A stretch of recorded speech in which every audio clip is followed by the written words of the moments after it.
All right, ladies and gentlemen, it's 12. It's time for more One Piece. So let's go ahead and get the formalities out of the way, shall we? Yo,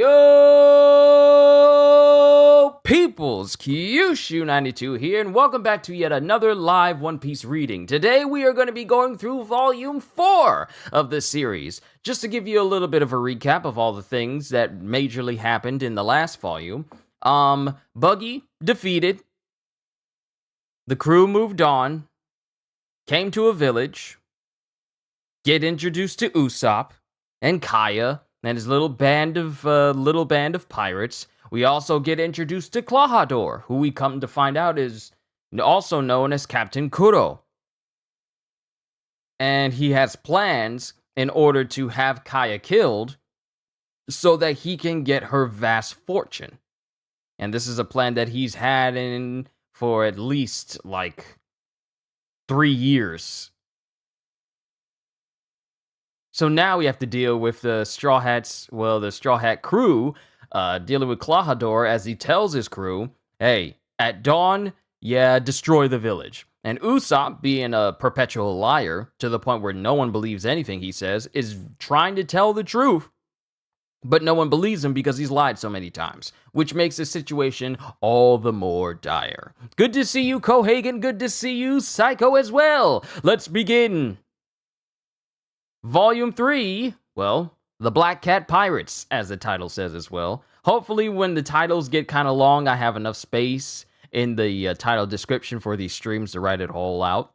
But we're going to be going through chapters 27 through 35, and there is no extra bit at the end. It's just 27 through 35. And I think I skipped over. Yeah, here it is. I skipped over the description. The Story of One Piece, Volume 4. Monkey D. Luffy started out as just a kid with a dream, and that dream was to become the greatest pirate in history. Stirred by the tales of pirate red-haired Shanks, Luffy vowed to become a pirate himself.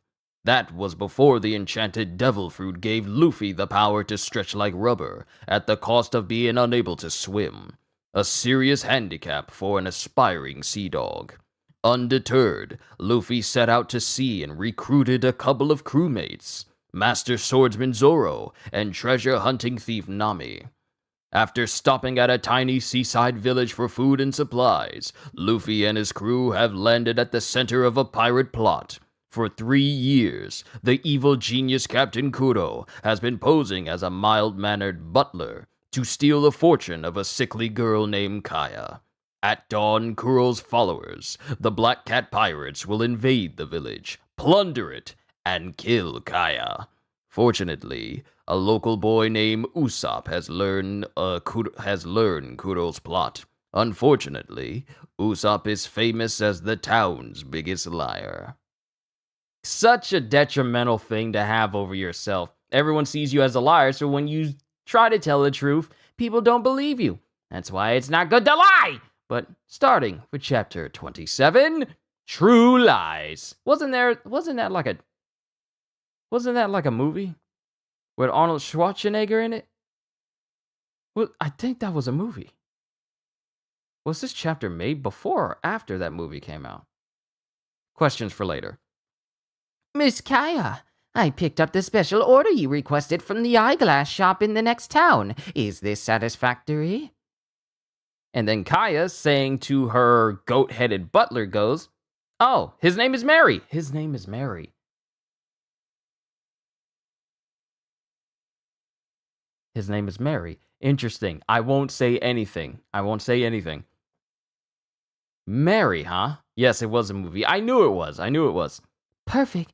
Thank you, Mary. I'm sorry you had to go so far. It is my pleasure to serve you, Miss Kaya. It's a gift, isn't it? Klahadore will be elated. I hope so. Tomorrow will be exactly 3 years since Klahadore first came to this estate. He's been such a great help. And then it cuts to Usopp again. Everyone, listen to me! The pirates are coming! Tomorrow at dawn! Pirates are going to attack! If we believed you every time you cried pirates, we'd be fleeing to the hills every day!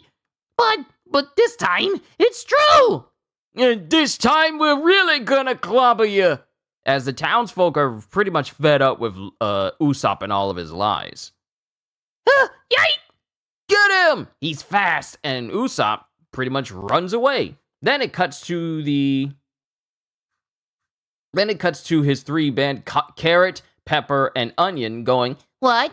Miss Kaya's gonna be killed? Really, Mr. Straw Hat Man? Pirates are really gonna attack the village? Yep, that's what they said, no doubt about it. And then Zoro's there with Nami as well. The moral of the story is, don't say the same lie 2 times. But Zoro and Nami are there with Luffy, because remember, Luffy was apparently hypnotized by Django, and he fell off a cliff and fell headfirst into the ground. So Kuro and Django pretty much thought he was dead. But given his unique body structure, him falling on his head is the least probable thing that could ever kill him. So he pretty much fell asleep. But Zoro's there. Kind of an odd place to take a nap, isn't it? It's strange. I thought I was on top of the cliff. So that butler really is a bad guy. I never liked him. And the hypnotist is on it too. So, that's what your captain was doing. That's why he was running towards the village like his pants were on fire. It'll be all right. The villagers have plenty of warning. They can just hide out in the hills. Pirates are generally pretty dumb. Hey, maybe we should go hide too. Yeah, we better take all our valuables. Piggy bank, snacks, model ship. What else? Hurry! And then all 3 of the kids just run towards the village. And then Luffy goes, "Oh no! What's wrong?" "I've got to go buy some meat before the butcher leaves town!" And that's the only thing that Luffy can focus on. Then we get to the mansion where Kaya is, and Usopp is looking around. And he's, out of breath. And he's banging on Kaya's window. Usopp, I'm so glad to see you. I was afraid you'd never come back. You've got to get out of here, Kaya! Your life is in danger! What are you talking about? You've been tricked! Your butler is really a pirate! What? Klahadore, a pirate? Is this a joke? It's no joke, Kaya. I heard him with my own ears. He was at the beach going over the plans with his henchmen. He said he tricked his way into your service to get his hands on your fortune. He's a pirate captain. He's been posing as a butler for 3 years just to rob you. Usopp, what are you saying? His pirate crew is going to attack tomorrow at dawn. He said they're going to kill you. And then Kaya doesn't say anything. And then Usopp continues with his rant. He's a dastardly villain. You've got to get out of here fast. Please. And then Kaya screams out, "Please stop this. You disappoint me, Usopp." "What?" And then the guards at the front goes, "Hey, do you hear voices in the courtyard?" "Hey, it's the liar. He snuck onto the estate again." I don't know. I know I keep defaulting to these types of voices for some of these dudes, but it's just so easy for me to slip into it. Sorry if it sounds like I'm using that voice a lot. "Hey, do you hear voices in the courtyard?" "Odis Vas."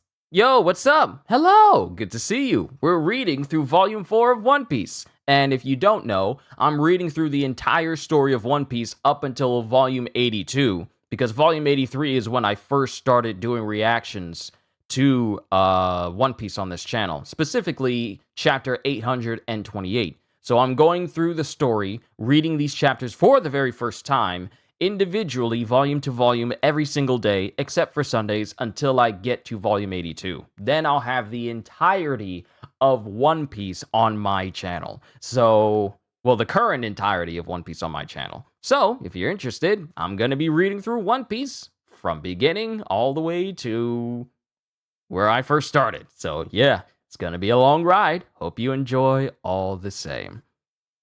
"Hey, do you hear voices in the courtyard?" "Hey, it's the liar! He snuck onto the estate again!" You actually used me to get back at Klahadore like this?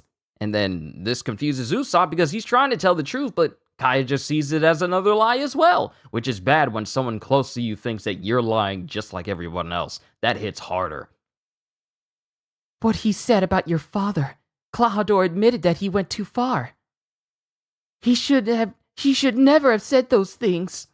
but I won't listen to you tell lies about him. I never believed you would sink so low. Your stories were always filled with romantic and unbelievable things, but they were so much fun. I loved your lies. Why did you have to tell a lie like that? It's despicable, Usopp. Kaya, no! How could you? And then it shows Kaya with tears in her eyes. Kaya, wait! I'm not trying to get back at anyone! And then it cuts to Mary, who barges into the room. Miss Kaya, has he harmed you? Don't worry, we'll toss this rat out. Stop! Let me go! I'm not done talking yet! Curse you! Let me go! And Usopp bites on one of the guards' arms. My thing is, how big is your mouth for you to put a grown man's full arm in your mouth and bite down? But he chomps on one of the guards' arms and goes... And he just chomps on the dude's arm, and then this shocks Kaya. Then the other guard pulls out a gun. Dirty brat! And then Usopp pulls out his slingshot. Stop! I'm not gonna let you stop me! And he shoots this guy in the head with his slingshot. Animal! And then the other guard who got bit tries to aim at Usopp as well. But Usopp spins around and shoots him in the face too. Usopp, please stop! Says Kaya, but Usopp still shoots both of them. Mind you, it's non-lethal shots, it just impairs them. And then it cuts to Mary again. He's down both the guards! Ay, ay, ay! He's down both the guards, Zordon! I'm sorry. I'm sorry. He's down both the guards! Kaya, you've got to believe me! You have to get out of the village before your butler comes back! What's wrong with you? You're acting so strangely. And then it cuts to more people. It's the citizens. There he is! There's Usopp! He snuck onto the estate. Uh-oh, the villagers! I've got no choice. I have to use force. And then Usopp grabs Kaya by the arm and goes, and he tries to pull Kaya out of the window. Usopp, no, let me go. You'll find out the truth tomorrow. From now, I've got to get you away from here. You've got to believe me. Pap! And then Kaya just slaps him in the face, shocking Mary. And then it cuts to the citizens, who gets closer and closer to Usopp. You won't get away this time, Usopp! And then it just shows Usopp still... It shows Usopp still recoiling from this slap. It's you, Usopp! You're the dastardly villain! And then it cuts to Mary, who's pointing a gun at Usopp. What did the five fingers say to the face? What did five fingers say to the place? I caught that. That's on the internet now. That's not going anywhere. Moving on. Ruffy And Mary is pointing a gun at Usopp. Ruffian, get away from Miss Kaya! And then Usopp, kind of teary-eyed in his eyes, starts to run away as Kaya says, No! Stop, you'll hit him! But Miss Kaya, he was... And then it cuts to Usopp, who's trying to run away from the estate again. Usopp's getting away! Stop, blast you! My left arm. Why won't anyone believe me? And it shows that, wait, Usopp got hit in his left arm?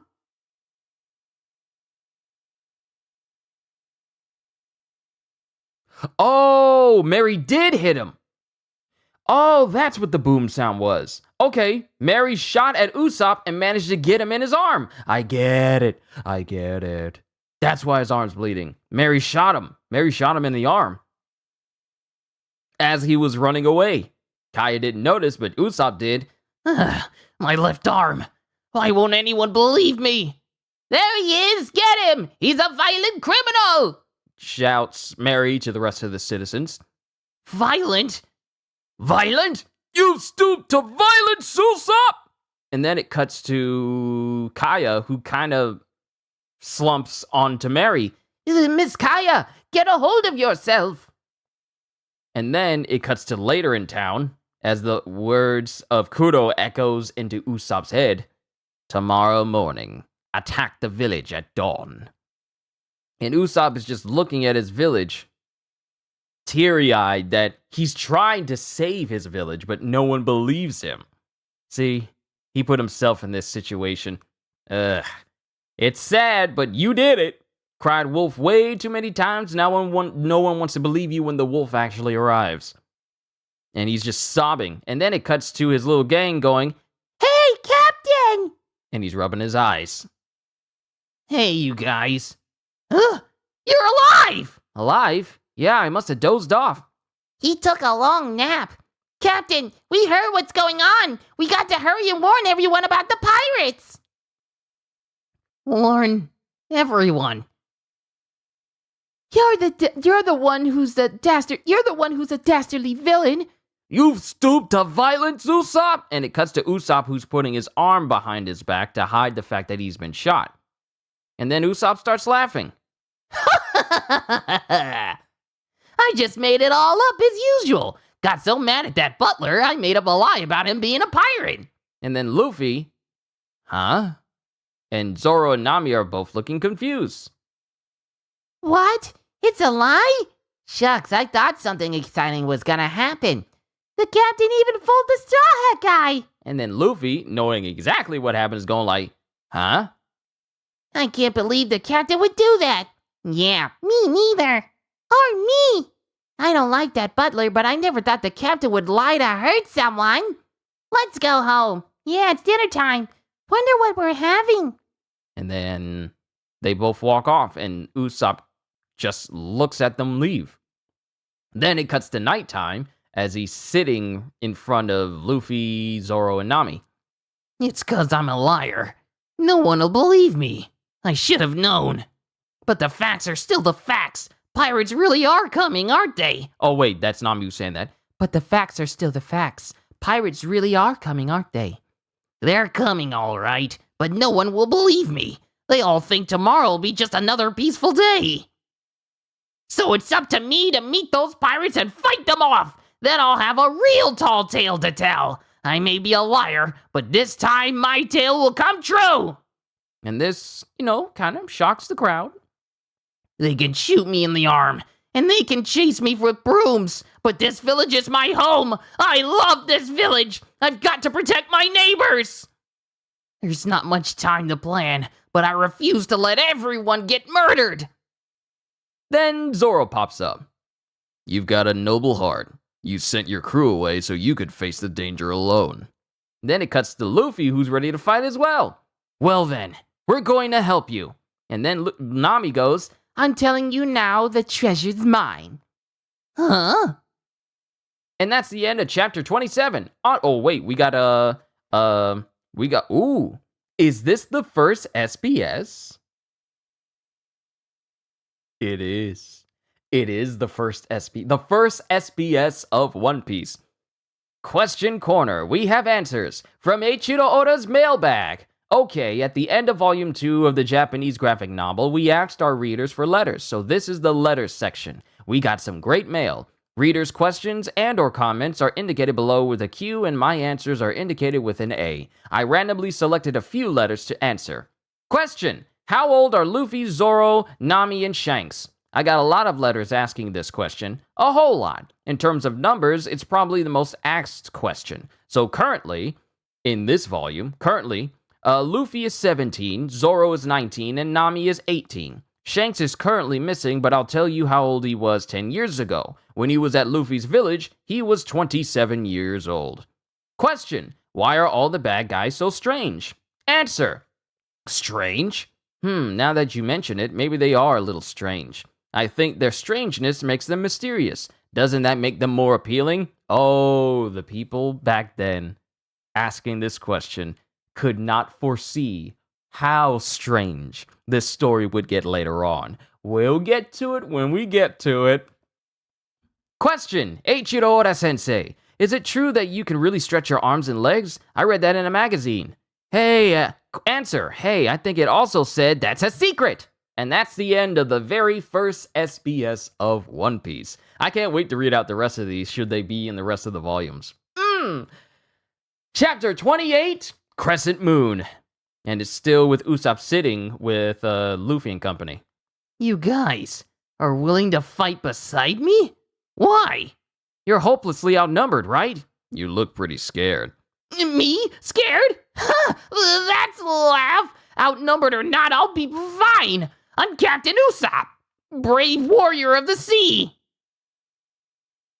And then we get another cover page with Chapter 28, Crescent Moon.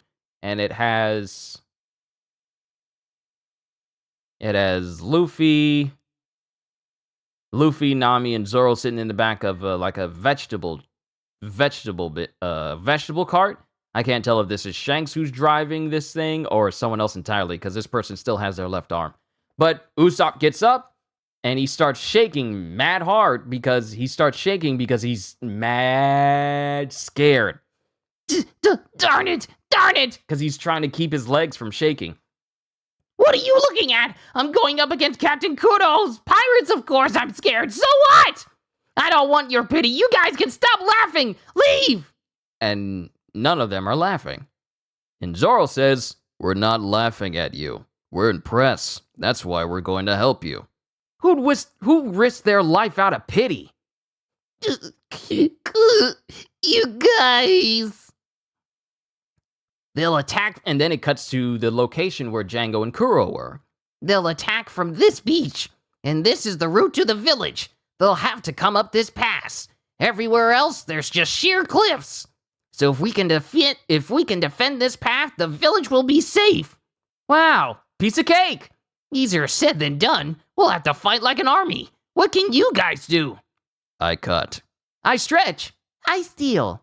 I run and hide. You've got to fight, says literally everyone else. And then it cuts to Kaya's estate. Where's Miss Kaya? She's already gone to bed. Today's excitement exhausted her. 'Cause it's Kuro who's returned. To think all of that happened while I was over in the next town. That Usopp is a troublemaker. He even accused you of being a pirate. What a storyteller. Yes. What's this? Oh, yes. That's a gift for you from Miss Kaya. Tomorrow it will be exactly 3 years since you came to this estate. An anniversary of sorts. And Kuro opens it up, and it's a brand new pair of glasses. Anniversary, eh? Your glasses are always slipping, so Miss Kaya had these specially made for you. She's such a generous, thoughtful person. Yes, she is. As the shadows on Kuro's face pretty much puts him in like a ominous light, like it's like heavy shadow over the eyes and everything. Yes, she is. Tomorrow will be a special day indeed. Huh? There's a crescent moon out tonight. Nights like this do something to me. They bring out the beast in me. And he just drops the case where the glasses were inside. He doesn't even put the glasses on. He just looks at them, puts them in the case, drops the case on the ground, and then, good to see you, Ravi. And then he stomps on the case with the glasses. No! Clahadora, why did you destroy Miss Kaya's gift? Oh, I'll accept a gift from her, but not some paltry trinket. I'd prefer her entire estate. Oh, so he's revealing himself. He's revealing himself as he's talking to Mary. But, what? There's no need for me to continue this charade. In a few hours, the accident will happen. 3 years is a long time to wait. And then we see 4 long blades just appear out of nowhere as Mary screams, Miss Kaya, you must run! And then Kuro moves towards Mary, and there's a shing sound, and then the next panel we see is Mary's bloodied body laying right next to the smashed glasses that Kuro basically just dropped. Then we cut to a ship out in the distance. Captain Django, it's almost dawn. Wake up! And then Django opens up and moonwalks out the door. Morning, Captain. Good morning, Captain. Fools, I told you. It's not morning till the sun comes up. The moon hasn't even set yet. It's still night. Sorry, sir. And then Django continues to moonwalk further onto the deck. All right, you bloodthirsty scalawags. Good morning. And it's like, here's the thing. He said this. He said it's not morning yet. And then he moonwalks further out onto the deck in the same breath. In the same breath. And goes, all right, you bloodthirsty scalawags. Good morning. 1-2 Django, acting captain of the Black Cat Pirates. And then all of the crew just gasps and goes, set sail! And everyone is ready to set sail because it's time for them to destroy a village. Even though the moon is still technically out. It's perfect. There's no way they'll make it up this pass. Not with all the oil we poured down it. Here's the plan. We attack them while they're slipping and sliding. No matter what happens, we hold this pass. Then Nami, I just hope we don't end up slipping and sliding ourselves. It'd be pretty dumb to get caught in our own trap. You sure did come up. And then Luffy goes, you sure did come up with a slick plan. As he's playing with the oil, he's like sliding his sandals, like his flip-flops in... Are they sandals? I don't think they're sandals. They're just like they're just like heavy-duty flip-flops. They're flip-flops. He wears flip-flops. They're not sandals. They're flip-flops. But he just starts playing in the oil. Sorry, it's just that's the one thing that popped up to me. Naturally, when it comes to daring ideas and this slingshot, I have absolute confidence. Then Zoro looks over on the horizon of the ocean and sees that the sun is coming up. It's dawn. Here they come. And then it cuts to Kuro, who's seeing this sunrise. Kaya, who's still asleep in her room. And then Django, who's just taking it all in. As the Black Cat Pirates make landfall. Landfall, me boys! All right, you scallywags. Hit the beach. Sack the village and capture that estate. Capture that estate. Sorry, I was dragging that word out. Sack the village and capture that estate. Arr! Captain, there's 2 suspicious vessels docked here. Leave 'em be. There's no treasure in those leaky old tubs. And then it shows the ocean washing down. It shows the ocean washing down as Luffy and company are still waiting on the pirates to show up. Where are they? It's already dawn. Maybe they overslept. Maybe it's just me, but I think I hear someone yelling "Yar" to the north of us. Yar! Goes all the Black Cat Pirates. North? I definitely hear something. Hey, what is it? There's another landing on the North Beach. You mean we're on the wrong beach? But the pirates had their secret meeting here. I just assumed. We gotta get to them before they attack the village. Which way should we go? If we ran straight north, we should get there in about 3 minutes. There's another pass that's almost exactly like this one. We can stop them there. Oh no! Our ships are at the North Beach. They'll take our treasure. I remember seeing this juxtaposition in a later chapter. You guys reminded me of this, but now seeing this chapter here, it's all like, oh, memories of a future chapter. I won't say which one it is, though. They'll take our treasure. I'll be there in 20 seconds. Darn, my great oil slick plan was for nothing. Hurry, says Nami. Nami, what are you doing? Ah, help, I'm slipping. And then Nami grabs onto Zoro. Let go, fool. Sorry. Much better, as she uses Zoro as a stepping stone to get off of the oil slick that he's trapped in as he slides all the way down to the ocean. Oh, sorry, Zoro, but our treasure's in danger. Don't worry about me. Someday I'm gonna kill that girl. Just finished my Demon Slayer read-through. Loved that. Well, thank you, OD. I'm hoping that it continues to entertain more and more people. But Zoro's left at the bottom of the hill because of the oil slick. Someday I'm gonna kill that girl.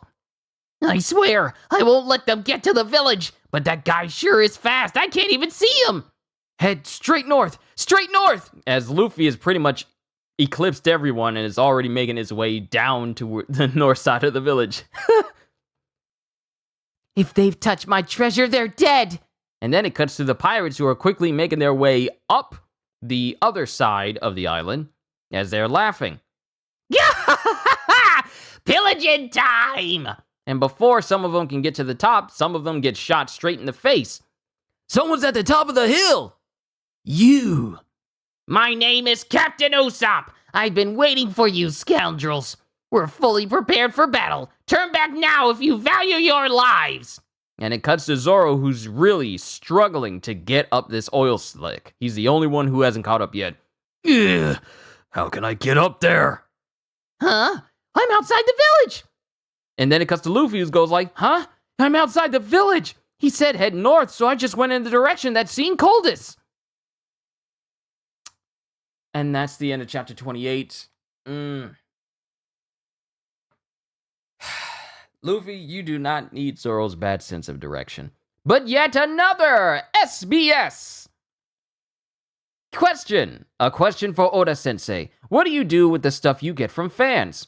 Answer. It's in my room. All of it. And by the way, I've read every single letter and postcard I've gotten so far. Not even missing one. They really give me energy. It wouldn't be an overstatement to say that it's because of them that I've been able to go on as a manga artist. Thank you. And this kind of resonates with me as well, because if it hasn't been for many of you guys, well, all of you, not just many of you, but all of you, I wouldn't be able to do what I do today. So I understand Oda's appreciation.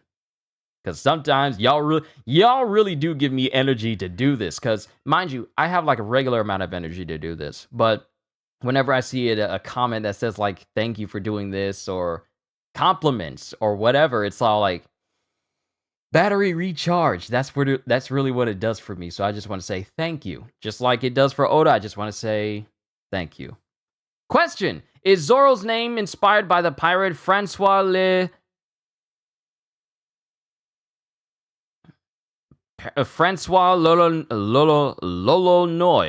Yeah. Is Zoro's name inspired by the pirate Francois Lolonois? In Japanese, Lolonois is pronounced Lolonoa or Roronoa. Answer. That's right. I took his name from Francois Lolonois, said to be the most barbaric of the so-called pirates of the Caribbean. In addition, Morgan and Alvida are both named after pirates who actually existed. Question. This concerns Captain Buggy the Clown. Is that Buggy's actual hair coming out from both sides of that hat, or is it just a decoration? I really want to know. If that's really his hair, then Captain Buggy's got some long hair. Question. Answer. Yes. This question came up a lot. Why don't I have you take a look? And it shows that the way that Buggy styles his hair is in a way allows it to pull it through his hat and have it drape off the sides. So that's not tassels on the sides of his hat. That's his hair that he's just pulled through because he does have long hair. But that's the end of the second SBS. Chapter 29, Uphill Battle. And it shows Usopp standing in front of the Black Cat pirates, some of them, on the ground because they got shot in the face. What? I'm the first one here? That guy was ahead of me. Because it's funny. Luffy is at the village, and Usopp is the first one to show up, which is what he was kind of hoping wouldn't happen because, he kind of doesn't want to fight him. It's you. You're the little barnacle that overheard our plan. What's the idea? Also, if you guys want to see what I'm seeing, either go to Viz or go to Manga Plus to catch up with me. This is your final warning. Leave now while you still can. I have 10 million fighting men ready to crush you dogs. That's the worst lie I've ever heard all morning. 10 million? Really? Come on, Captain. He be lying. He be lying. Come on, Captain. He be lying. I like this one. Come on, Captain. He be lying. Does he think we're fools? They saw through me. Does he really think we're that stupid? Why, you'll pay for your deceit. Captain Django, that's amazing. What? Is it trouble? Not trouble. Treasure. We found treasure on those suspicious ships. It's a king's ransom, maybe 4 or 5 million berries. What? 5 million berries? Why would they have so much treasure on their ship? And then it cuts to Usopp, who goes, That's my treasure, but I'll let you have it all. huh? You're going to give us the treasure? Yes, I will. I'll give you that treasure if you leave immediately. What? He's trying to pay us off? Why, that scum. Are you daft? Of course we'll take the treasure, but why should we leave? He's got a point. Now when I say 1, 2, Django, you'll step aside. 1, 2, Yikes, it's some strange projectile weapon. Django. And before Django can even say his last word, Nami comes in and goes, Don't say foolish things, Buster. and knocks Usopp in the back of his head with her staff. Who's that woman? Captain, this ain't no time for parlor tricks. Huh? That treasure on that ship is mine, and I'm not giving up one berry of it. Hang on to it for me because I'm coming for it. What's the big idea giving away my treasure? Ow, that hurt. Why you hit me? You fool, I just saved your skin. What? I forgot to tell you, but don't look at that guy's ring when he starts counting. He's a hypnotist. A what notist? And then Django realizes he's been sought out. Hey, where's Luffy? He charged out before any of us. I don't know. Maybe he got lost or scared. He must be lost. And just when we really need him. Okay, go attack him. I'll back you up. What? Why me? What can I do against an army of Ruthless cutthroats. I'm only a girl. You don't expect me to do it just because I'm a man. Just look how scared I am. My knees are shaking. See? Well, look at me. I'm starting to cry. You're dry as a desert. We've no time for their foolishness. Just charge over them and head for the village, you sea devils. And then all the pirates just start charging towards the direction of Nami and Usopp. I need to slide up. Here they come. Hey, I just remembered I have some caltrops. Hey, you've got some goodies in there. You got some goodies in there? Give me. Avast ye, or we'll trample your innards. Trample this. Caltrop torture! As he throws out caltrops, it cuts to Zoro. It cuts to Zoro, who's been still trying to get up that oil slick on the south side of the island. And he's huffing and puffing because he's tired. Ugh. Curse that Nami when I see her again. And then he takes out his swords. It's just an oily hill. And he starts stabbing his swords into the ground in order to get up the oil slick. At last, I made it. Now, which way to the North Beach? And then it cuts to Luffy, who just keeps running in one direction. Head straight north! Straight north! And he runs right through some trees, straight into a cliff face. It's basically a dead end. Which way is north? Then it cuts to the caltrop torture, and some pirates and some of the Black Hat pirates got their feet caught up in them. Yeah, it worked. Now it's time for my secret weapon. Lead stars! And then one of the pirates gets hit directly in the face. Curse him. You're doing great. Keep it up. I'm going to take a breather. But you haven't done any fighting yet! Huh? What's wrong? There are caltrops behind us too. You dummy, you threw them there! And then it cuts to one of the cat pirates who's right next to Usopp with a club going, You lubbers are in the way, but not for long! and this dude cracks Usopp directly over the back of the head. Hard enough for, like, his hair to be matted and dripping with blood. You know, it's one thing to get hit in the face, at least you see it coming. But I feel like getting hit in the back of the head and you don't see it coming, that hits harder because it's just the shock. First, you got hit in the head, and it's like you don't know how to properly gear yourself from getting attacked from behind when it happens. It's just like this dude gets cracked over the skull because what this dude has is a club with a big giant stone on the end of it. And he just gets cracked in the head. I'm sorry if I think about these things sometimes. It's like, when you think about it, it's very easy for you. It's like, I'm sorry. It's just that's popped into my head. It's one thing to get hit in the front, but it's another thing to get hit in the back of the head. Moving on. I may need to give me some water in a minute. Did you really think you could stop the fiercest pirates on the seas? Let's go, me hearties. Captain Kuro awaits us. Aye! Huh? And it shows that Usopp is still conscious enough to grab on to that same dude who hit him over the head with this club. Want some more? And Nami just watches on. Usopp is a tank. Yeah. He still holds on to this dude. Let go, curse ye! No, never! I'll never let you pass. My last tall tale will be a true one. This will be another boring day for my village! And it shows that Usopp is still holding on to this dude, even as this pirate keeps cracking him over the head with this club. This was our first indicator that Usopp was a tank. Blasted whelp! And before another pirate can come up behind Usopp and stab him through, Nami comes in and cracks him over the head with her staff. Blasted wench! And she defends herself. From them, but she gets repelled into a nearby cliff face. And the wind gets knocked out of her. I'm gonna kill these two. And then Django pops up. Don't waste your time on them. We're late. We must sack the village. Have you forgotten Captain Kuro's orders? If we ruin his plans, he'll cut all our throats. Do you understand that, you addled fools? And then it catches all the attentions of the Black Cat pirates. To the village! Hurry!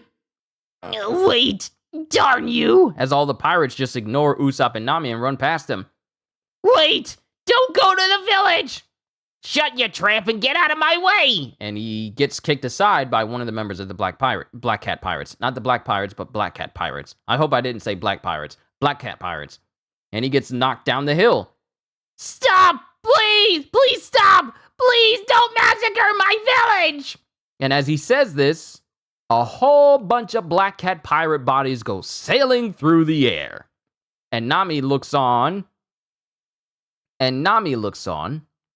as Usopp sees all these pirates get knocked straight past him right back down the hill. And he looks on in utter shock. And he looks speechless. Django looks in shock. And then Nami goes, Well, it's about time. What's this, Captain Django? You never told us we'd be facing demons on this job. 'Cause the people who knocked them away is Luffy and Zoro. Not much of a challenge. What was that? How could I know? Now I'm in a bad mood. Nami, you marooned me in that muck. Darn you, Usopp, why didn't you tell me which way was north? They're more annoyed at Usopp and Nami than the Black Cat Pirates. The Black Cat Pirates were just in the way. Are they crazy? Goes Django. And that is the end of chapter 29. Onwards to the next SBS. Question: why is Luffy always so calm? Answer: probably because he's so stupid. Ha! Question: Luffy's treasure is a straw hat, Oda-sensei. Oda-sensei, do you have a straw hat that is dear to you? If not, tell us what your treasure is. Answer: my treasure? But of course, that would be all of you, my readers. That's mine as well. All of you, my faithful viewers. I value you guys so much, not just because y'all watch what I do, but because I have a reason to continue to do what I do. I value every single one of you. I really do. See, that's I'm not going to say that I understand Oda massively, but these moments is all like, I can understand how he feels in certain instances. My treasure? But of course, that would be all of you, my readers. Like, I got a lot of stuff in my room. I really do. Got a lot of stuff. But I really do value the people, my family, and the people that I entertain. It really does. It's like, there's no greater gift than that. Because it allows me to do what I love to do for more than just myself. It's amazing. It's amazing! Continuing on. Question: why does Moji's hair look the way it does? Answer: he was born that way, but his hair grows longest in those two places. If he lets it go, he'll start to look like a rabbit. Yeah, because it's short right now, but if he allowed it to grow out, he would get like longer ear-shaped tufts at the top of his head to the point where he actually does look like a rabbit. And then he would have to call himself Moji the Rabbit Tamer. Question: I thought up some new tricks for Luffy. First, he inflates his stomach with the Gum Gum balloon. Then he pokes a hole in himself with the Gum Gum pistol or Zoro's sword. Result: big explosion. Call it the Gum Gum bomb. Answer: thanks for thinking that up, but if Luffy did that, he'd be dead. And that's the end of another SBS Corner. Chapter 30, Backfire. And it cuts to the mansion where Kuro is sitting at the front gate. And he's propping up his glasses. They're late. Curse those swabs. They know the penalty for ruining my plans. They're dilly-dallying. But if they need a reminder, I'll put them all to death. If you put them all to death, they're not going to be reminded much longer. I'm sorry, but Kuro, you think of a lot of things, especially this 3-year plan, but that statement was not really well thought out. If they need a reminder, I'll put them all to death. How can you remind someone after they're dead? And the reminder will only last a couple of seconds for those still alive until you kill them too. Not very well thought out, I'm just saying. But if they need a reminder, I'll put them all to death. As he starts to walk towards the bank where everyone is at. Then it cuts back to where the pirates got knocked down by Luffy and Zoro. I didn't realize you guys were so tough. Yup. What took you so long? Stop for a manicure? You left me stranded in that quagmire. That was an accident. Besides, it was better that one of us got free than both of us to be stuck. Then you should have stayed stuck. And then it cuts to Luffy arguing with Usopp. How was I to know which way was north and which wasn't north? You ran off like you knew where you were going. I only had a rough idea. Very rough. Pardon me. Please tell me how those two children bested the lot of you. And then the Black Cat pirates start to get up. Yar. Hey, they're still alive. They got real spunk. Now listen, we don't have time to play around here. If your opponent is strong, we must be even stronger. Everybody, look at this thing. When I say 1, 2, Django, you'll all... I'm just going to say it that way from now on. 1, 2, Django. Like, yeah. Oh, yeah. Django. When I say 1, 2, Django, you'll all become superhumanly strong. All your wounds will heal instantly, and you'll keep getting stronger and stronger. What are those guys doing? Says Luffy. Who knows? Hypnotism. He's trying to make them believe that they're getting stronger. What a load of bilge water. 1, 2, Django. And then Nami looks shocked as the Black Cat pirates get revitalized with energy, and they scream out as if they've been... Django is basically the support class, and he just buffed everyone to have attack increases, critical hit rates, and recovery speed increase as well. No way! They were exhausted a moment ago. And then it cuts to one of the pirates slamming his fist on a nearby cliff face, causing the entire cliff face to crack on its foundation and have a portion of it fall off. And then the mad, crazed, roided out pirates go, "Yarr!" He broke the cliff. What power! Incredible! His hypnosis really worked. One of them can demolish a cliff, and there's a whole horde of them! Now march, and if anyone tries to stop you, destroy them! And these crazed berserker Black Cat pirates just speed towards Luffy and the gang. Then it cuts to Zoro, who goes, "You two wait at the top of the hill. Luffy and I will deal with..." Luffy? Luffy? And it cuts to Luffy, and he's going, "Ah!" He hypnotized you too? Because Luffy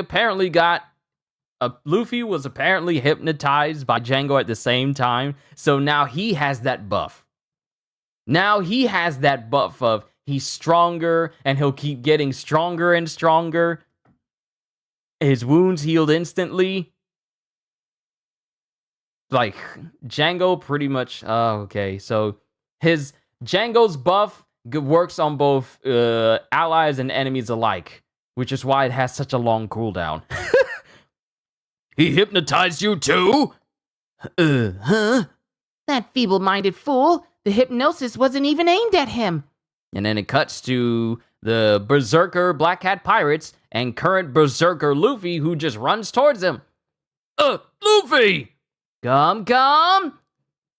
Gatling gun! And then it just shows Luffy just punching every single one of those Black Cat Pirates, sending every single one of them flying. His arms! Because this is the first time that Usopp is seeing Luffy stretch, not knowing that he's a Devil Fruit user. And then it cuts to Luffy, who's still going, and it cuts to the Black Cat Pirates. It cuts to the Black Cat Pirates who are running away from Luffy. And they run past Django, and they slide and skid on their stomachs as Luffy runs past all of them, and Zoro's just watching as Luffy grabs onto their ship. He grabs onto their ship as the pirates are going, what's he gonna do? And Luffy's arms bulge as everyone looks on in utter shock and horror as he completely rips off the figurehead mast, like the figurehead bow.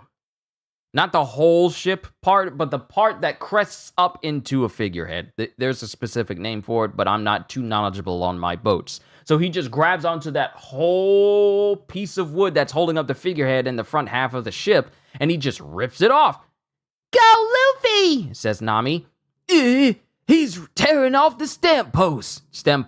He'll scuttle the ship. And it cuts to Luffy, who's holding it, and he's looking back at the Black Cat Pirates, still berserked. No! He'll smash us like roaches! Captain, do something! 1 on 1, 2, Django. You'll fall asleep. 1, 2, Django!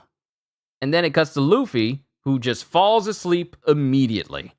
And the entire stem post just falls on him. Shiver me timbers!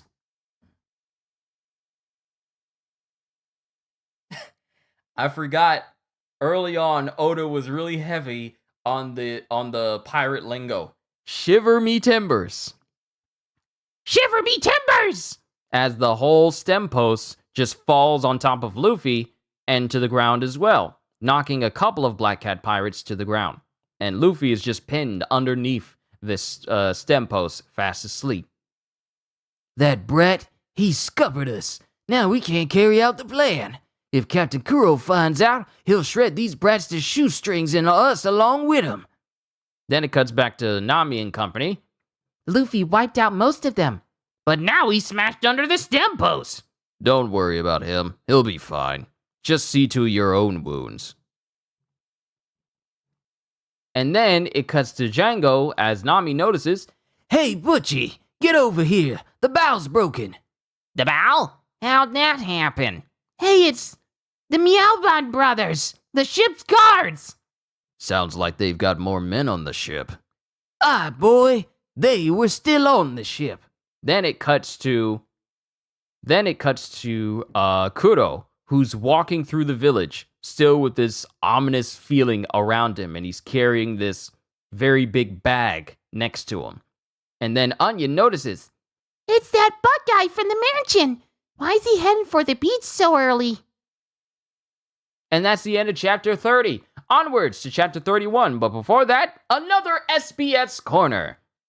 Question: how far can Luffy stretch his arms? He can stretch them pretty far. Right now, he can stretch them about 72 gum-gums. But Luffy recently said he wants to work up to a stretch of 100 gum-gums.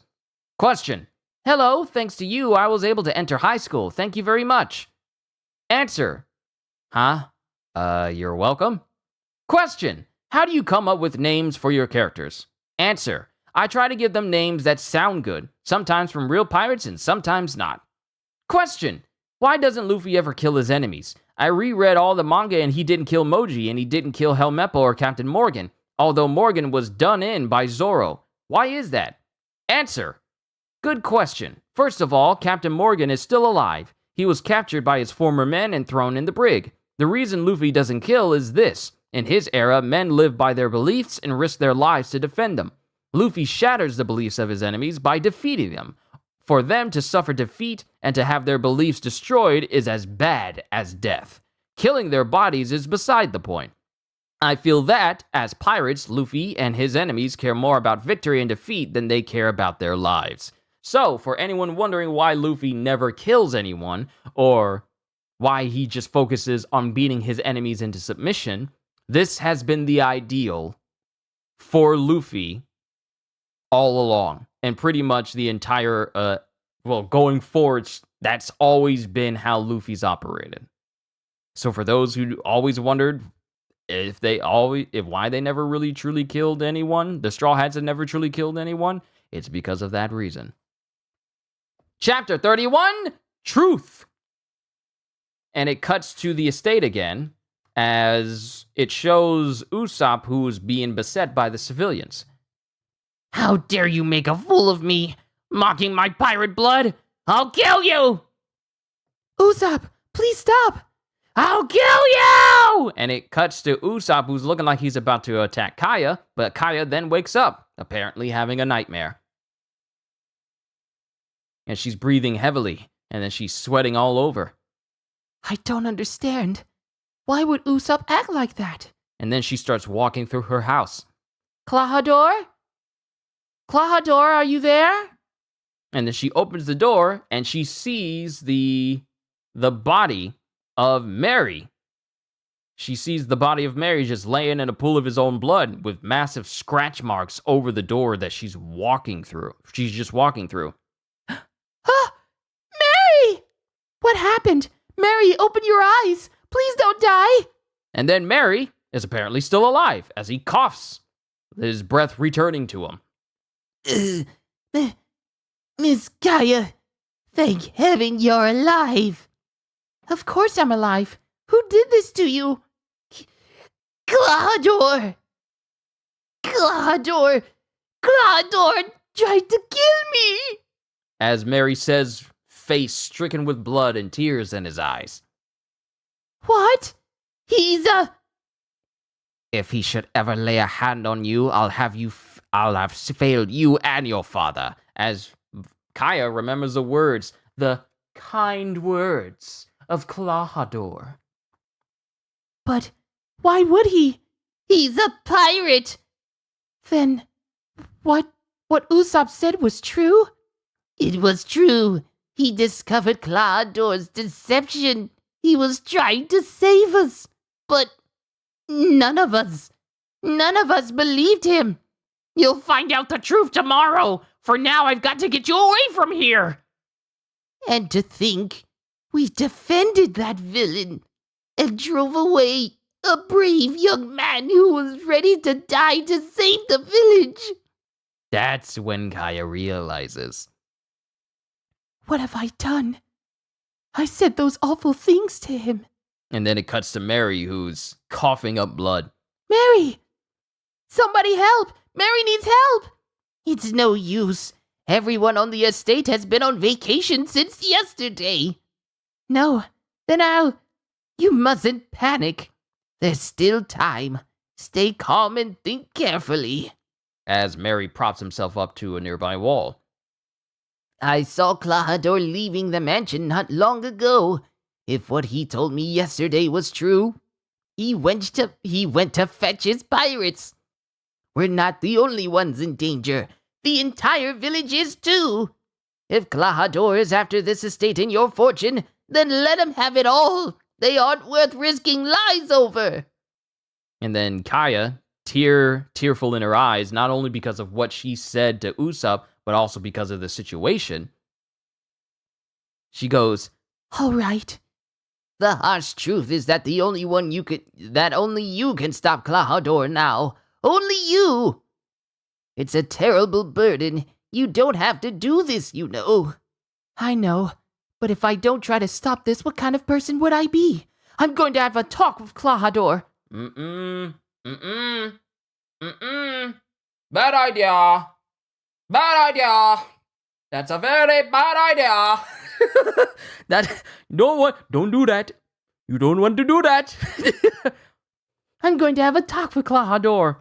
And then it cuts to the village, where Usopp's, vegetable gang. I call them Vegetable gang. What? The butt guy went to the village? Hey, Karen, wake up! Sorry, I'm usually still asleep at this hour. We can't sleep now? Well, we can't sleep now. We have a disaster to deal with. I think the pirates really are going to attack. The captain said he was lying, but I think that was a lie. I was thinking that too. Me too. He was acting really weird yesterday. Huh? And then it cuts to Kaya, who's slowly walking through the village because, she's, not in the best of health right now. It's Miss Kaya. Why is she walking around on her own? Something bad must have happened. And then it cuts to this ominous feeling that's coming from the ship as we cut back to the scene of the battle. Luffy is still unconscious and sleeping underneath the stem post, and then Zoro's going, "Who's on the ship?" You guys are dead meat now. And then it cuts to Django. Meowbon brothers, come on down. Hey, the captain's calling us. What? They're not at the village yet? How come they're still on the beach? Look, someone beat 'em all up. Looks like trouble. Shall we go? Of course we'll go! And then two of them just jump off of the ship high into the air, one thin, one skinny, and they land right behind Django. Meowbon brothers, I need your help. You called Captain Django? What is it? Ship guard Siam and ship guard Butchie. What are they? Amazing, they just jumped from that high deck, like cats. And then Zoro's just watching. Butchie, Siam, we must get up that path. But as you can see, there's something in our way. Get rid of it. We can't do that, can we, Butchie? He looks really mean. I thought there was some kind of secret weapon. They're scared to death. We're just the ship guards. Aye, we're not supposed to take part in any fights. Siam, attack that swordsman at once. Huh? Me? Get him. All right, I'll go. My memory of this individual had painted them as to be some very incredibly dangerous individual, and this dude is scared to go up there and fight Zoro. My memory is very foggy. So foggy on this moment. He's starting to cry. Why is he making someone like that fight? Ready or not, here I come. I'll scratch your eyes out. He thinks he can scratch me? I'll cut your fool head off if you don't stop. Go ahead, if you can. As he suddenly fakes out Zoro and blitzes him. What the? And he clashes with Zoro right then and there. Hey! You underestimated me, didn't you? You fell for it. I was just pretending to be a scaredy cat. He's really not a coward? Zoro, your swords! What the? Seems you have a bit of a talent. But you shouldn't take Siam Meowbon, guard of the Black Cat, too lightly. Lose something, me bucko? Somehow your pretty swords ended up with me. He did it. Aye, he's a cat burglar. Rats, he got my swords. And that is the end of chapter 31. Another SBS on the horizon. Question. Hey, do you like animals, Sensei? I get the feeling there's at least one animal on every one of your title pages. Answer. It's true that I've been putting animals on the title pages. Well, let's see. I do like animals, but the degree to which I like them is about average, I think. But I do like drawing animals. It's kind of fun to draw furry round shapes. I especially like drawing stuff like pandas, born with what looks like hilarious makeup, or wombats who look like they could be on a most wanted sign. Oh, and also I like how owls have an expression like they were just hit by a BB gun. Question. The design on Klahador's suit that looks like poop. Is that really poop, or is there some other significance? Answer: it's poop. Question: Nami's measurements. Seriously, please tell me. Answer: I see. You're in earnest. Seriously, huh? I understand. This is something I don't know either, so I'll just go measure her right now. Okay then, here I go. And then it cuts to Nami, who's chiming. Nami is chiming in on this SBS. My measurements? Really? Answer: Nami, you surprised me. Perfect timing. Well, I'll get to it. Let's see. And then apparently Nami bonks Oda over the head. I don't mind letting you measure me, but it'll cost you. What? Answer. What? How much? What? That much? How do you expect me to be able to pay such a sum? She's distracted. Now's my chance. And then Nami hits Oda over the head again. Nami again. If you don't have the money, then there's nothing to discuss. Next time, be sure to bring it. See ya. Answer. Dang it. Foiled. But someday, I will get her measurements. Wait for me, young man. I'll keep my promise. It's hilarious. Because Oda created Nami. Therefore, he has the right to do all these things, but he's still making it a hilarious adventure doing all of these things. Just making it an ordeal just to get her measurements. Chapter 32, Cruel Fortune. And then it cuts to a little time later, as Nami goes, Nuts! He swiped Zoro's swords. Give me back those swords. Give them back? Isn't one enough? Before we fight, I better check these. And then Siam just takes Zoro's swords and throws them behind him, one of which being Kuina's sword. And he sees this. They'll just slow me down. And he immediately twitches, and an anger vein pops up underneath his eye, seeing both his swords, including his favorite sword, the Wado Ichimonji, get thrown right behind Siam. Perfect. Perfect.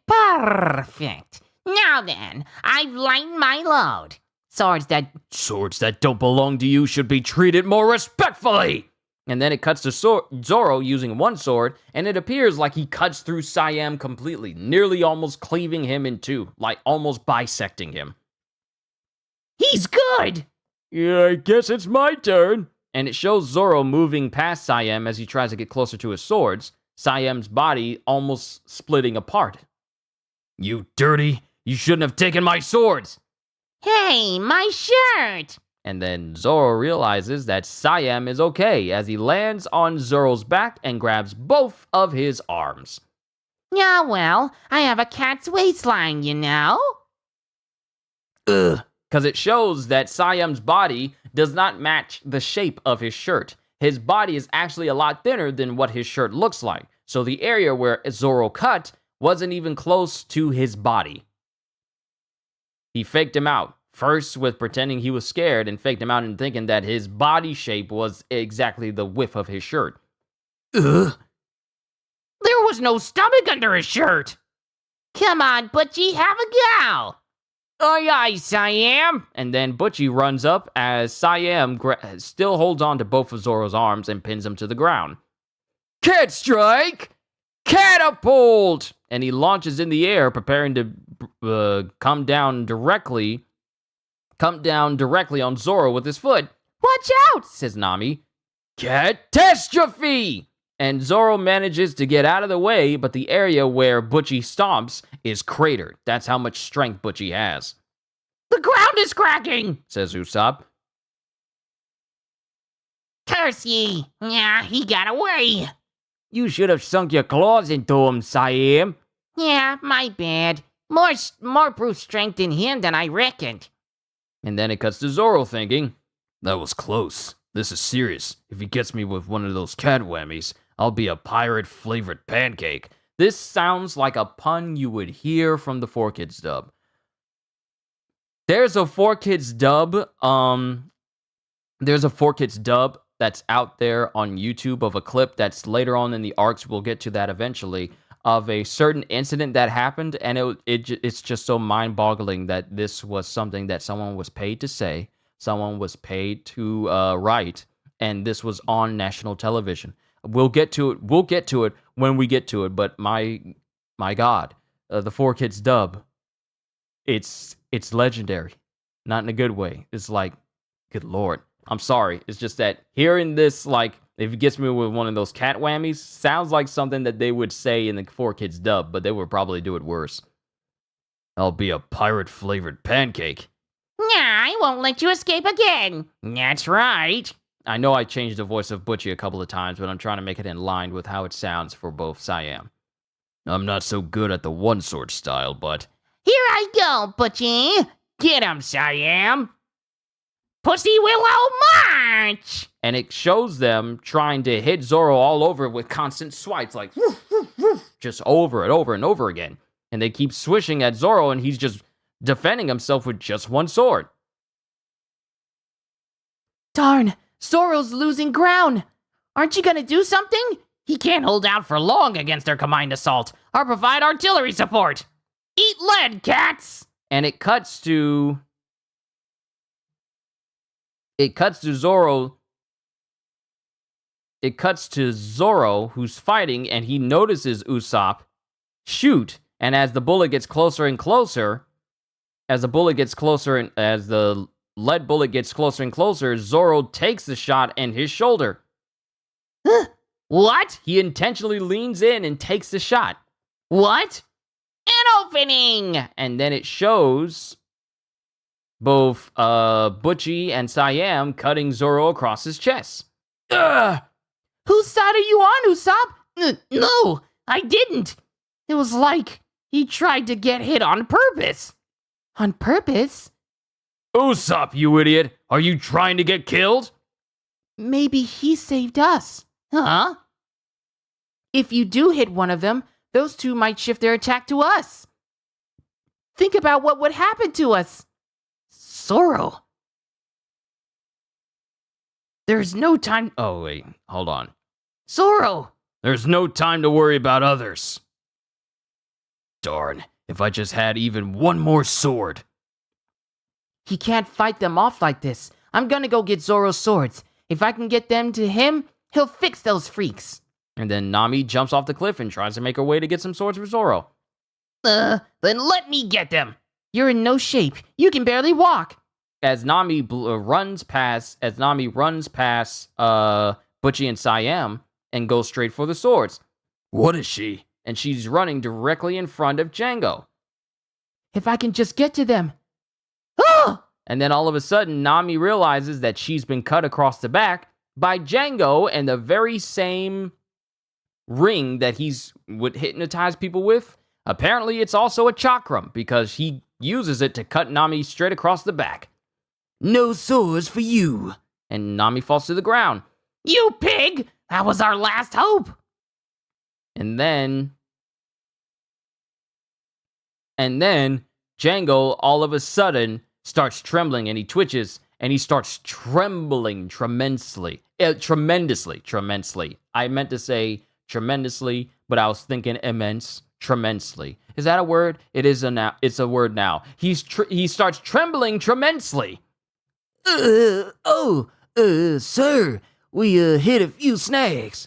And then both Siam and Butchie start shaking as well, confusing everyone. Hey! And then we see a shadowed individual propping up his glasses with his hand. Captain Kuro. He'll kill us all! Oh, not now. What a time for him to show up! And it shows Captain Kuro standing at the top of the hill where this fighting is going. It's long past dawn, but you seem to be having trouble following my plan. What in Neptune's name is going on? As Kuro screams out with absolute fury, veins all over his face. As Zoro, Usopp watch on, Nami is currently incapacitated, and Luffy is still asleep. And that's the end of chapter 32. Onwards to chapter 33, but first, another SBS. Question. I've got a question. Why does Zoro always wear a haramaki? A haramaki sash like an old man. Tell me, please. Answer. How rude. Sit yourself down and listen up. The haramaki is Japan's most powerful heart-stomping outfit, and is also high-fashion, tight-fitting combat wear. And don't you forget it. Apologize. Dismissed. Oda literally just said, like, you're disrespecting his clothes. Apologize. Now leave. Question. I've seen the same character, Mikio Ito, in 3 different manga. One Piece, Butsu Zone, and Rurouni Kenshin. Who is this? I'm dying to know. In One Piece, I discovered him in Volume 1, page 14, panel 3 on the wanted poster behind the first mate. Page 16, panel 1 on the bottle. Page 83, panel 2 on the wanted poster behind Luffy. Volume 2, title page on the wanted poster behind Zoro. You've got him on wanted posters. Please tell me who he is. Answer. You found him all right. Good job. His name is Mikio Ito. He's a quick draw expert. He appears as a traveling performer in both Butsu Zone, not Butsu, but Butsu Zone, manga by Hiroyuki Takei. They had the same expression on their face that Vegeta, Krillin, and Gohan had when Frieza popped up on the scene. I may need to look at that panel. I mean, it's pretty much a Frieza situation, but none of the planet bursting attacks. He appears as a traveling performer in both Butsu Zone, manga by Hiroyuki Takei. Why did I say Takei? Takei, who draws Shaman King for Shonen Jump, and Rurouni Kenshin. You ask me who he is, let's just say he's one of those who had run through the wild fields with me. I can't count the number of times he saved my life covering my back with his gunfire. He'll likely appear before all of you sometime soon. Mind you, this is Volume 4, and he's saying this. Interesting. Very interesting. Chapter 33, The Creeping Cat. And we're getting closer and closer to being done because I believe we only have 4 more chapters to go. Hold on. I'm checking. The benefits. Oh, we're almost there. We only have 2 more chapters. I thought we were going to chapter 37, but we're only going to chapter 35. So we're almost done. 2 more chapters after this one. Chapter 33, The Creeping Cat. I think we're past the point of security tabs on volumes now because I haven't run into one yet. Are you telling me these children held you up? Is this what the pirates of the Black Cat have come to? Is that it?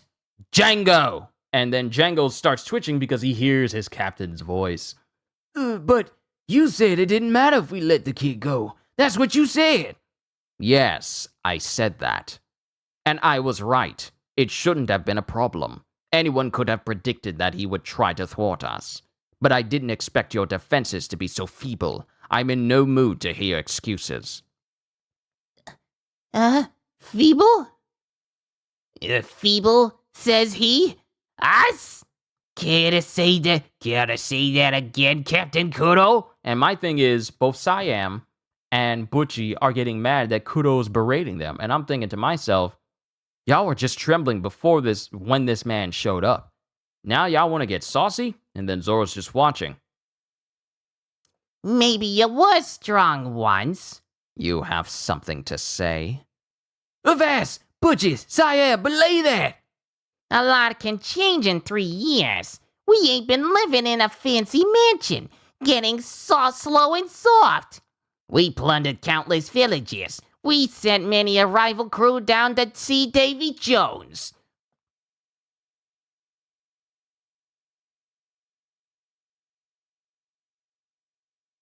You're putting yourself in a very bad situation. Just letting you know, you're putting yourself in a very bad situation. They're gonna mutiny? Usopp says to himself, and Nami just looks confused. Then we get Siam.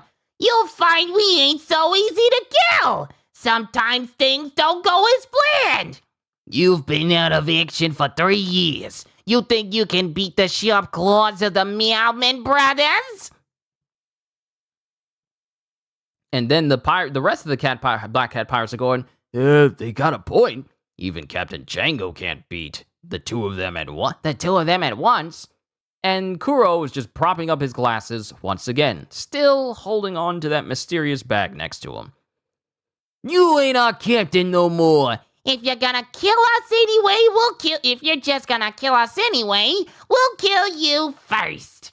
And as they bear down on Captain Kuro, the only thing they managed to hit was the bag he was holding, which is strangely empty right now. And Kuro is right behind them.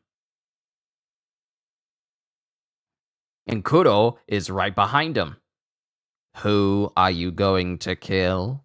And then both Butchie and Siam start sweating profusely as Kuro is right behind him, and he has some weird weapons on his fingers. How'd he get behind him? He pulled a pussyfoot maneuver. What's his weapon? Says Zoro, and then Nami's just looking on as both Siam and Butchie look over to where Kuro is. He got behind us. But Kuro is no longer standing where they're looking now. Like he was behind them. And they spin around to see where he is, and he's not behind them anymore. Huh? He's not there. And then it cuts to Kuro, who's standing right next to them, his arms around their shoulders. It's like they were looking where he was right behind him and says, like, who are you going to kill? And they look over, and he's gone without a sound. And as they're looking, Kuro just puts his hands on their shoulders. Like, you know how scary that is? To see a place where a person was, not to see them, and that person just casually puts their hands around your shoulders. This is intimidating. That's why I love this series, because some of these moments are legendary. You two are right. I have gotten soft. And then both Siam and Butchie are just absolutely terrified. It's true I'm not your captain anymore, but I hired you to do a job, and the penalty for failure is death. Because he's apparently wearing gloves with swords attached to the fingertips, and he holds up his thumbs as the blades point at the necks of both Siam and Butchie. Nobody ever outmaneuvered the Meowman brothers before. Those two were getting the better of Zoro. Granted, he only had one sword, but Klahador's playing with them like kittens. What did you fools expect? Says Django. Captain Kuro's pussyfoot maneuver is a technique for undetectable movement. You could gather 50 assassins and they all be dead before they knew he was near. We've got to carry out his plan. When I saw him for the first time after 3 years and saw that habit of his, I shivered. To avoid scratching his face with his cat claws, he pushes his glasses up his nose like that.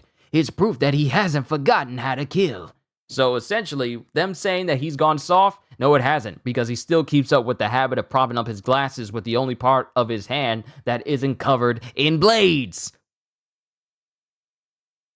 See, if he had gotten soft, he would have started using his fingers to prop up his glasses. But his instinct to kill hasn't left him. That's the reason why he props it up with the bottom of his hand. And then the rest of the Black Cat pirates are all scared, listening to this almost John Wick-like story coming from Django. And then it cuts to Kuro slowly stabbing the tip of the swords, his cat claws, into the neck of Butchie. No! 3 years of inaction have softened my heart. You've got 5 minutes. If everything isn't sorted out by then, I'll kill every last one of you with my own hands. I don't want to die! 5 minutes. And then Zoro sees that if everything isn't... Everyone realizes, like, if things aren't resolved right here up this slope in 5 minutes, Captain Kuro's gonna kill everybody. 5 minutes. Huh. Cripes. And to think that this devil's been living in our midst for 3 years. In 5 minutes? We can finish this in 5 minutes. And then Nami slowly gets up, still bleeding from the cut that Django gave her. No problem. We'll just kill him real quick, and we can charge right up the slope. We were beating him before. He ain't so fearsome. He'll be shark bait in 5 seconds. And then it cuts to Nami, who goes, Zoro! Your swords! As she kicks Zoro's swords towards him. Why you? First you trample me, then you kick my swords? What? No thank you? Yes. Thanks. As he gets both of his swords, and he puts his regular swords back where they go. Kuina's sword in his mouth, and his 2 other swords by his side. Scratch attack! You may have more swords now, but your skill is still the same. You don't understand. Wielding 3 swords and following the 3-sword technique are very different things. We're counting on you, Mailman brothers! Under 5 minutes, okay? Slash! And then Zoro pulls out a brand new move. Tiger! Hunt! And he cuts straight through both Butchie and Siam in an instant, shocking everyone except Kuro, who's just looking disappointed. What? And everyone looks absolutely awestruck and dumbfounded that Siam and Butchie got cut through in an instant. One sword stroke! He beat the Meowman brothers! And then Kuro's standing there as Zoro points his sword at him. Don't worry, it won't even take me 5 minutes to trash you all. And then Kuro puts his hand up to his face and goes, try it. And then it cuts to the Meowman brothers, who are, incredibly heavy breathing, and they're bleeding profusely. That feel tricked. I'll smash your bones. Captain Django, hypnotize me. He's still alive. Your claws need sharpening. Oh, that blubber saved him. And then he looks on as he sees that Django has apparently hypnotized Butchie, who's been hypnotized to be even more muscular. Like, he had a very rotund fat body, but now his fat body suddenly has very tiny little abs. Abs in the middle. Fat abs. He has fat abs. Sorry, that thought is funny to me. Oh boy, hypnotism again? That cat's a real nuisance. He could already make the earth crack. What's he gonna be with superpowers? Huh? And it cuts to Nami, who's running even further away from Django. Now's my chance. If I can just wake Luffy up, just like him to sleep through a major crisis. Now, what are you up to, you meddling wench? As Django throws his chakram at Nami. Everyone else is fighting with serious injuries, and look at you! Wake up! As Nami steps on Luffy's face. Nami, hit the deck! And then Nami sees the chakram, and Nami sees the chakram, and that's the end of chapter 33. We got another SBS, then we have chapter 34, then 35, and then we're done. Question: Chan, please give us your vital statistics. Is that your real name?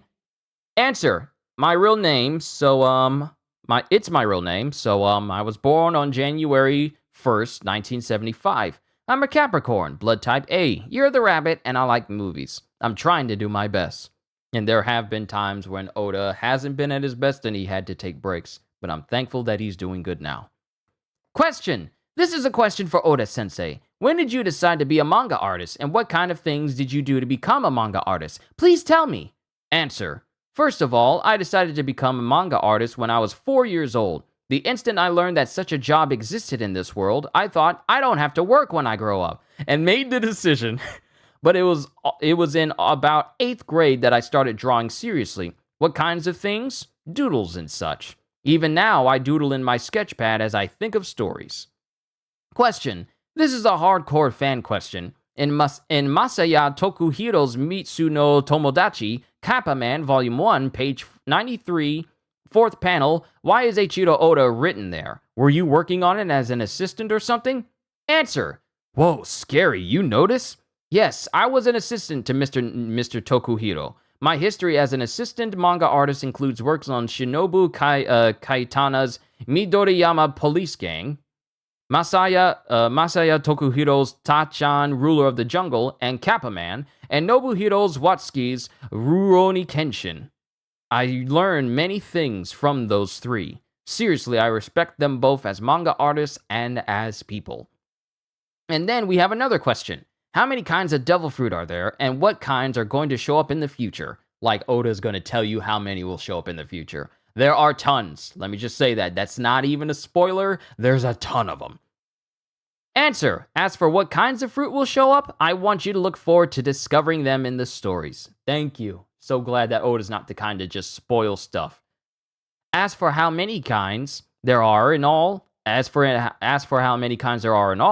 heard a rumor that there are over 100, and that a certain location is crawling with people who have the powers of the devil fruit. We, who have seen the series get to where it is right now, know what that location is called. But we'll get to that when we get to that. Chapter 34, A Humble Servant. And it cuts to Nami who steps on the face of Luffy, who's now awake. Hey! I'll split you in two. As it cuts to Nami, and the chakram is still sailing towards her. That's a chakram! It's not just for hypnotizing people! Nami, you creep! Why'd you have to step on my head? And then it cuts to the chakram hitting Luffy. Cuts to the chakram hitting Luffy in the back of the head. And it hits him in the back of the head. It's right here. So here's the thing. Here's the difference. When this moment happened in the anime, and I'm trying to remember if it was either the 4Kids version or if it was actually the official version. It doesn't show the chakram, at least from the 4Kids version, it doesn't show the chakram itself hitting Luffy in the back of the head. The anime showed that the chakram hit Luffy in the mouth and gave him like a small cut on the sides of his mouth. But he also bit through the chakram in the anime, I believe. I could be wrong. Someone will correct me if I'm not. But Luffy gets up and the chakram hits him in the back of the head with Nami going, Luffy! What? He's still alive? What lousy timing. Huh. Or maybe not so lousy. And then Usopp just looks on in shock. That lad, I thought he died when he fell off the cliff, says Kuro to himself. And then Luffy grits his teeth and stamps on the ground and doesn't fall over, as the chakram's still in his head. Impossible! He's still standing? And then everyone looks on in shock as Luffy's still standing, and not only is he still standing, but he takes the chakram out the back of his head. Mind you, this is a bladed weapon. It didn't just, shoo, bounced off his head. It hit him in the head and kind of embedded itself in his skull. That's bone underneath there, and he just pulls it right out.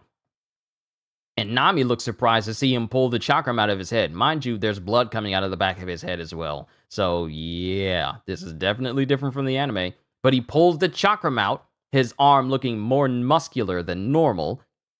Nami looks on as blood just sprays out, and Zoro's just going, looks like, Ow!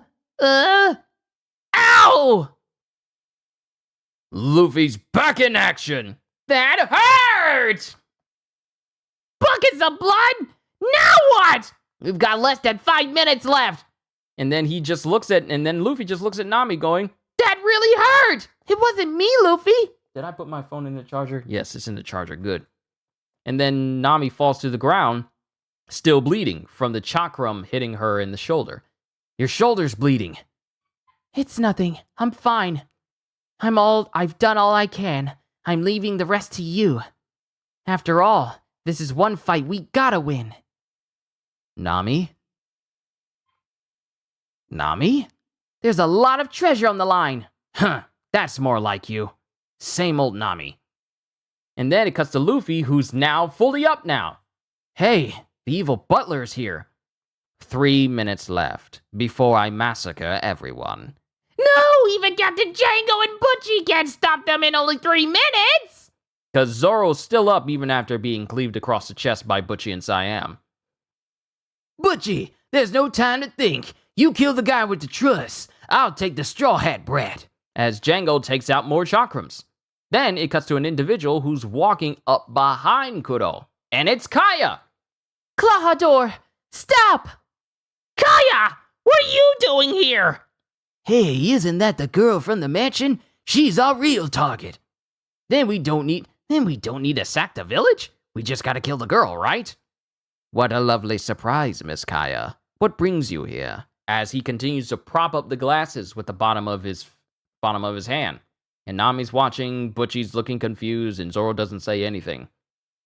Mary told me everything. Mary? He lived. I thought I had killed him. And he really is embracing his Kuro side. He's back to being Kuro again. He's no longer Klahadore. I thought I had killed him. No, this isn't Glahador. I'm sorry, Usopp. How can you ever forgive me? I was so wrong about you. I couldn't believe that Glahador was a pirate. It's okay, Kaya. Why'd you come here? You've got to escape. They're out to kill you. But aren't you fighting them? Even though we've treated you so horribly? Even though you're bleeding all over? Of course, I'm a brave warrior of the sea. Glahador, if you want my fortune, I'll give it to you. Just take it and leave the village alone. And then Kuro doesn't say anything for a moment, but then he does say, not good enough, Miss Kaya. Yes, I want your fortune, but I also want peace of mind. I spent 3 years earning the trust of the villagers here. I've grown comfortable. I can even relax. I've never said whence. Only when I have that peace of mind in your wealth will my plan have been accomplished. Thus, the pirate attack on the village and your accidental demise are both quite essential. Kaya, run! Don't waste your breath on him! He's not the man you knew! And then it cuts to Kaya pulling out a pistol and aiming at Kuro, who doesn't say anything. No one says anything. A pistol? Leave this village alone. You've really grown up in the last 3 years. And I've been at your side for all the changes, haven't I? Even before you lost your parents and became ill, you and I spent a lot of time together. We went sailing together. Took trips into town. When you had a fever, I stayed at your bedside day and night. I suffered with you, laughed with you. I was even your humble servant. I humored you, Miss Kaya, in all your silly dreams, and I endured it. All for today. The day I could kill you. And it cuts to Kaya, who's just tearing up, hearing that everything that Kuro has done has just been this facade for the day that he could eventually kill her. So all the nice memories that she remembers was really him just suffering through it just so he could one day kill her and get her fortune. I, who was once the dread Captain Kuro, bowed and scraped to a spoiled little girl and catered to her every whim, day and night. Can you fathom my humiliation? And Kaya, just beset by all of this, drops her gun. Kuro! And it cuts to Usopp. Who tries to get close to Kuro and punch him.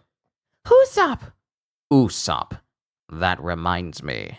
I still owe you for hitting me. And he uses like his pussyfoot maneuver and disappears from in front of Usopp and is right beside him. You hit me with all your might.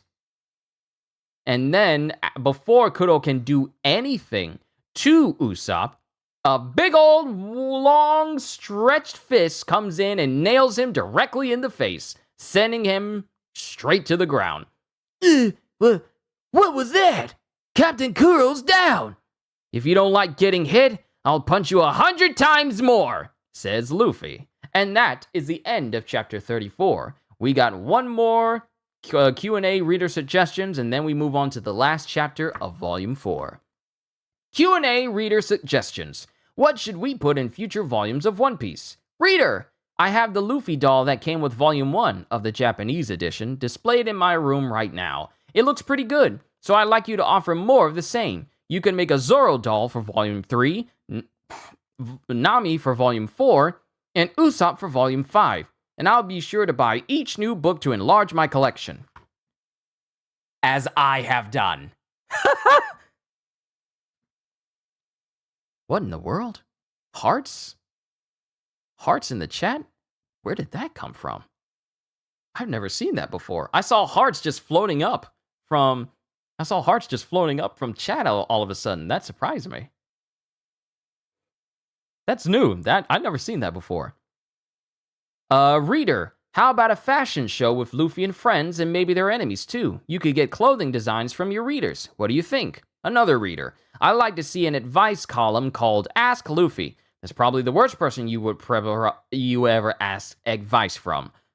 Another reader, an animal encyclopedia for the island where Gaiman lives. A feature entitled One Piece Dissected. It could have diagrams showing the abilities of Luffy's body or what the inside of a pirate ship looks like. That actually sounds interesting, just not the body part.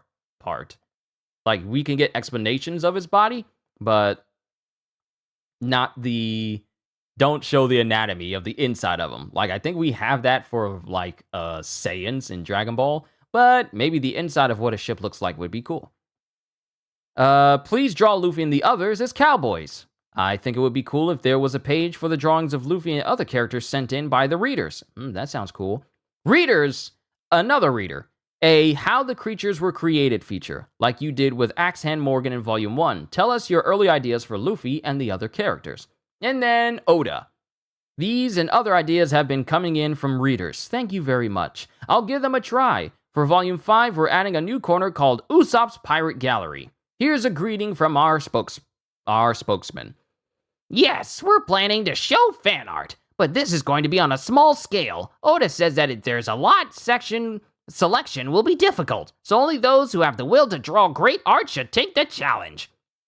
And then, of course, it's telling people, if you have One Piece fan art you'd like to share, send it to Shonen Jump magazine, where the English language One Piece is serialized. And of course, they have the location for the place in San Francisco. It's awesome to know that we got a place here in America that works to make it so that we can get manga that we can read. I'm so grateful for Japan for creating manga, and I'm grateful for certain people in America who allow us to translate it and to read it as well. Chapter 35, and the last chapter for today, The Steep Slope.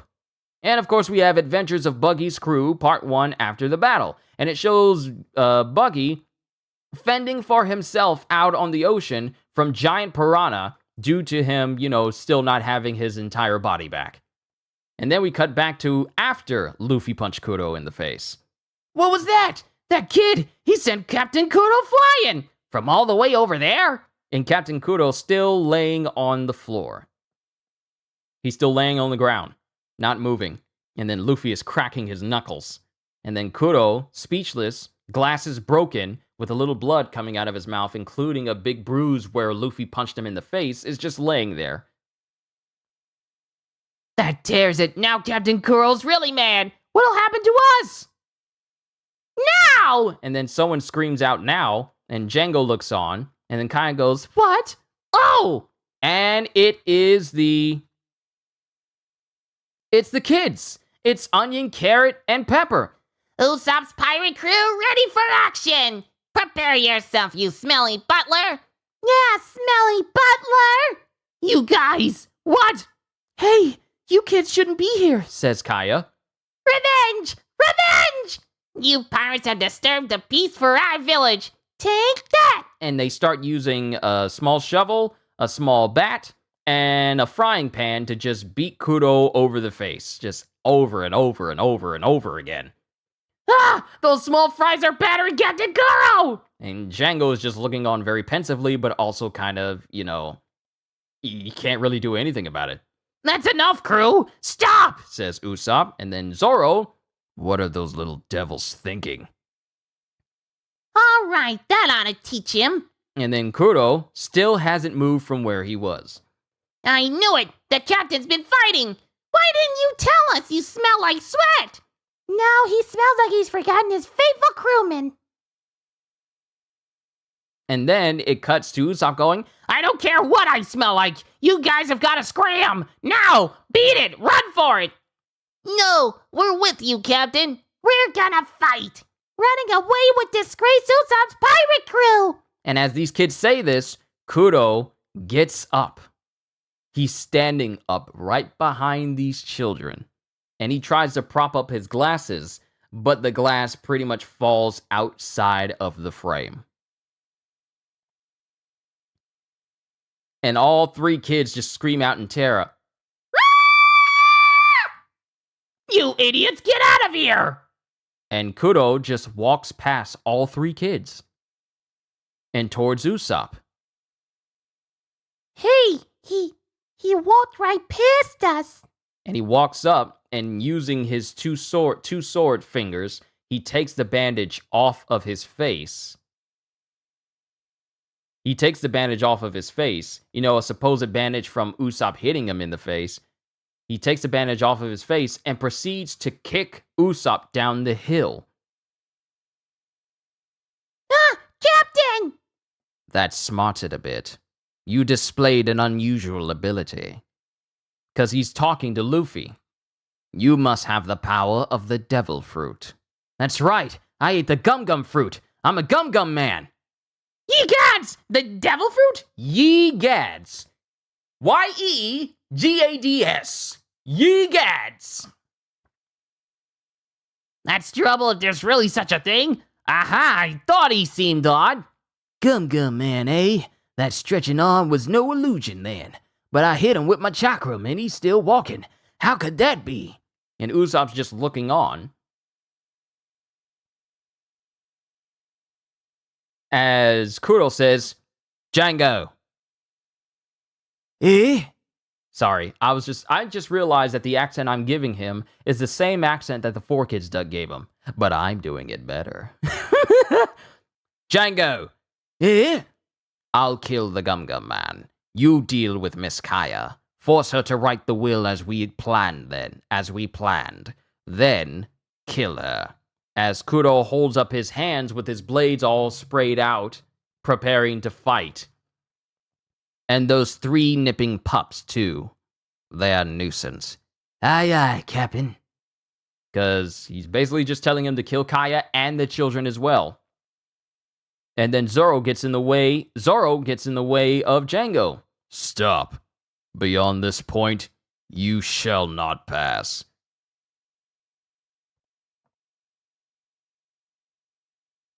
What year did this chapter come out?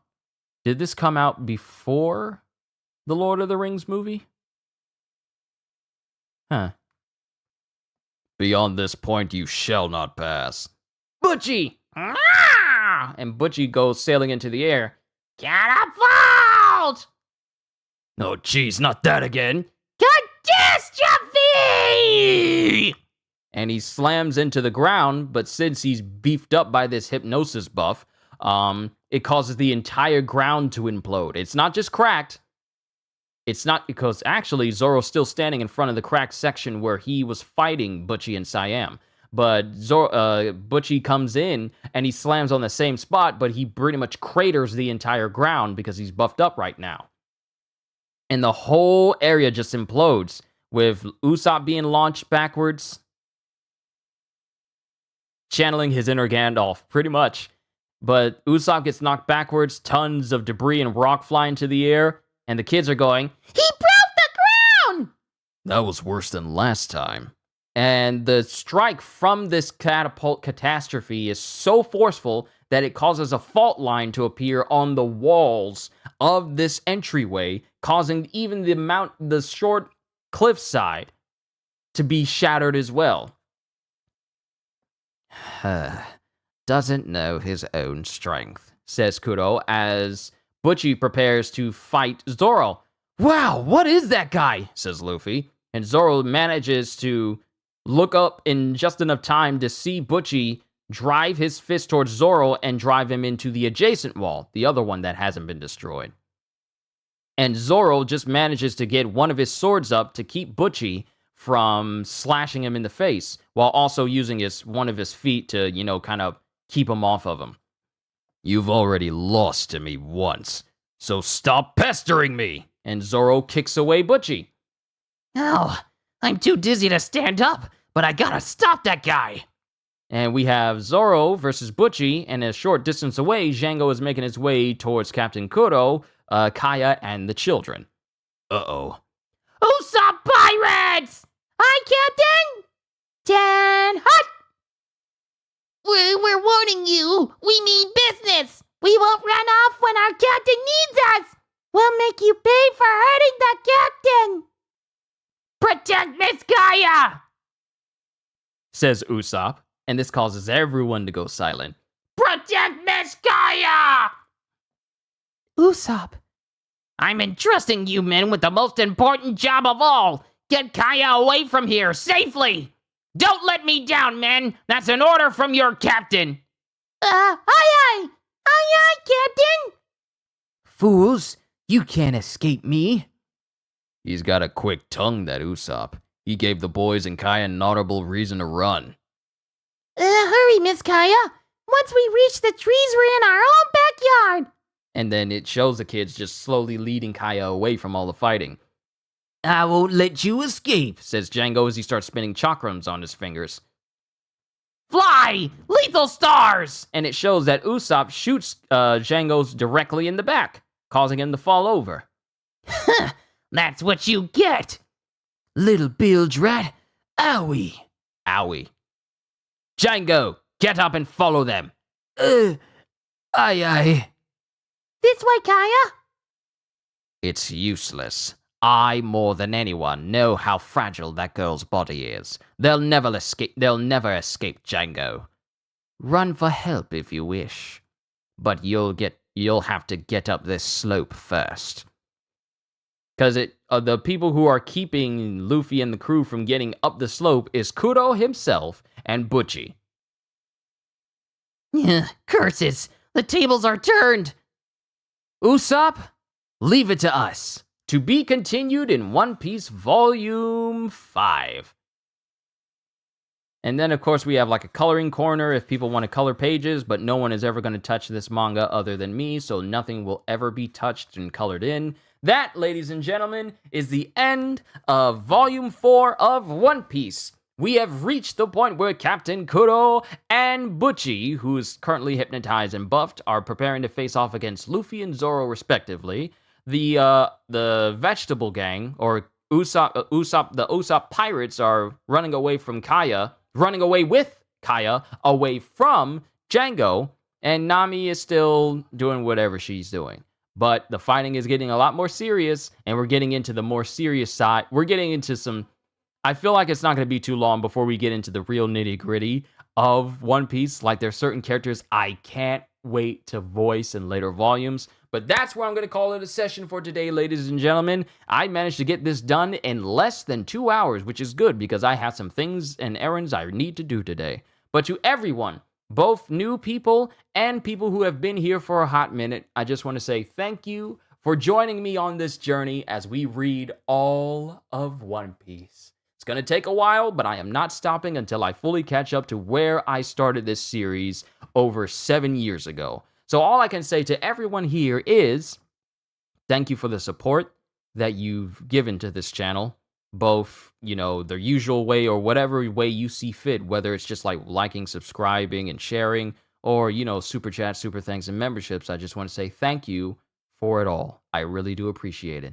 So all I can say at the end of the day is, hope you all enjoyed. Can't wait to see you all in my next video. And if you're new to the channel and you enjoyed what you saw here today, then like, subscribe, share this video with everyone you know, because the more the merrier. And maybe even consider becoming a member, because I am always looking forward to entertaining you. So have a fantastic day. And once again, as always,